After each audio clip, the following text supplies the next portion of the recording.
ঐতিহাসিক দিক থেকে দেখতে গেলে পরে এই অক্ষয় তৃতীয়া দিনটি অত্যন্ত গুরুত্বপূর্ণ এবং মহত্বপূর্ণ।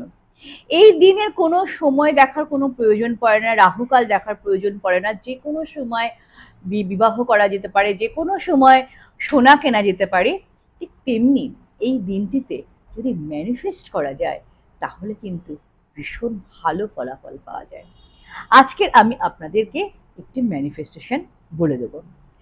369 আমরা অনেকেই জানি এটা সম্পর্কে, কিন্তু এই দিন থেকে যদি স্টার্ট করেন তাহলে 41 ডেজের পর আপনাদের মনস্কামনা তো পূর্ণ হবেই, এবং আমার কমেন্ট বক্সে এসে লিখে যাবেন যে আপনাদের কার কি মনস্কামনা পূর্ণ হলো। কাজটা তাহলে কিভাবে করবেন সেটা আবার বলে দিই। প্রথমেই একটি সাদা খাতা নেবেন, খাতাটা কিন্তু সাদা হবে, রুল টানা হবে না, এবং নেবেন লাল পেন। প্রথমে সকালবেলা উঠে যদি ব্রহ্ম মুহূর্তে উঠতে পারেন তো খুব ভালো, আর যদি না পারেন তাহলে সকালবেলা উঠে যেরকম প্রতিনিয়ত আপনারা পুজো করে থাকেন অবশ্যই আগে পুজো করে নেবেন। পুজো করার পর একটি আসনে বসে আপনারা আপনাদের উইশটা লিখবেন। সকালে 3 বার, অর্থাৎ 12টার আগে হতে হবে।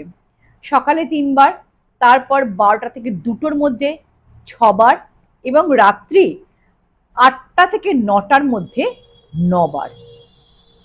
369 কিরকম ভাবে করবেন সেটা একটা উদাহরণ দিচ্ছি। যে আমি রাজা মুখার্জি একটি আইফোন কিনেছি, আমি রাজা মুখার্জি একটি আইফোন কিনেছি, আমি রাজা মুখার্জি একটি আইফোন কিনেছি। তা একটা আইফোন কিনলে আমার যে আনন্দ, মানে আমি অনেকদিন ধরে চাইছিলাম একটা আইফোন কিনবো, কিন্তু সবার জন্য সব ফোন কিনে দেওয়ার পরেও কিন্তু আমি একটা আইফোন কিনে উঠতে পারছি না, বা আমার কাছেই হয়তো 2-3টে ফোন রয়েছে তারপরে আমি আইফোন কিছুতেই কিনে উঠতে পারছি না, শখের জিনিস হয় না। তো সেটা আমি কিনেছি। এই যে ফিলিং, আপনি যে কিনতে পেরেছেন, আপনার যে একটা ভেতরে ভীষণভাবে একটা সুন্দর একটা আমেজ রয়েছে, সেটাকে আপনি ফিল করবেন। এবং ঘড়িতে কিন্তু আপনি অ্যালার্ম দিয়ে রাখবেন। একটা কথা মাথায় রাখবেন যে সকাল 12টার মধ্যে আপনাকে আপনার উইশটা 3 বার লিখতে হবে। আপনার লেখাটা যেন কখনো চেঞ্জ না হয়। হ্যাঁ, আবার দুপুরবেলা লিখতে হচ্ছে 6 বার, আবার রাত্রিবেলা লিখতে হচ্ছে 9 বার। এবারে এখন আপনারা অনেকেই বলতে পারেন যে আমাদের জীবনে এতটাই ব্যস্ততা রয়েছে, সকালে এবং দেখা গেল দুপুরবেলা আমরা কোনো কোনো দিন মিস করে ফেললাম, কি করবেন তাহলে? তাহলে কি আপনাদের এই ম্যানিফেস্টেশনের টেকনিকটা বন্ধ হয়ে যাবে? না। কি করবেন, ধরুন আপনি রাত 8টার পরে আপনি ফাঁকা হলেন, তখন রাত্রি 8টার সময় আপনি সকালের যে মর্নিংয়ের যে ম্যানিফেস্টেশনটা ছিল সেই মর্নিংয়ে 3 বার যে উইশটা আপনি লিখবেন, ঠিক তার আধ ঘন্টা পর দুপুরে যে আপনার 6 বার লেখার কথা ছিল সেইটা লিখবেন, আবার তার আধ ঘন্টা পর রাতের যে 9 বার লেখাটা সেটা লিখবেন।